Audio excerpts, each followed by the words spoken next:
অত্যন্ত আনন্দিত যে এইরকম একটি স্বনামধন্য শিক্ষা প্রতিষ্ঠানের শিক্ষার্থী হিসেবে আজ থেকে আমার নতুন শিক্ষা জীবন শুরু করতে পেরেছি। এই প্রতিষ্ঠানটি একটি স্বনামধন্য প্রতিষ্ঠান। এই প্রতিষ্ঠানের যারা শিক্ষা দেন তারা অত্যন্ত আন্তরিক এবং সহযোগিতাপূর্ণ মনোভাব রাখেন, এটা আমরা শুনে আসছি। তো আজকে আমরা আশা করবো যে এই প্রতিষ্ঠান তার স্বনাম আরো সমৃদ্ধ করতে পারে এবং সেই সাথে আমাদের যেন এই পথ চলা সার্থকভাবে সফলভাবে সমাপ্ত করতে পারি। আমরা জেনে খুশি হয়েছি যে এই প্রতিষ্ঠান থেকে প্রতিদিন শিক্ষার্থীরা জ্ঞানী গুণী মেধাবী শিক্ষার্থীরা তারা বর্তমানে ডাক্তার, প্রকৌশলী, সাংবাদিক, অধ্যাপক সহ অনেক কিছু দেশ এবং আন্তর্জাতিকভাবে সুখ্যাতি অর্জন করতে পেরেছে।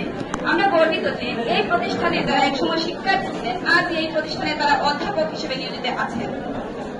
আমরা যারা নবীন প্রাণ শক্তি এবং অমিত সম্ভাবনার পথ চলা হিসেবে আজ আমাদের জীবন শুরু করতে পেরেছি, আমরা অনুরোধ করবো আমাদের শিক্ষক মন্ডলী এবং সবাইকে আমাদের জন্য তারা বরণ করে নিয়ে আমাদেরও ঐতিহ্য রক্ষার মহান দায়িত্বে অংশীদার করতে পারে, যাতে আমরাও এই প্রতিষ্ঠানে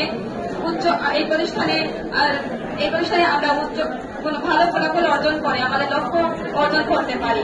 এবং আমি তাদের কাছে দোয়া প্রার্থনা করছি যেন আমরা সফলতা অর্জন করতে পারি। এই বলে আমি আমার বক্তৃতা শেষ করছি। ধন্যবাদ।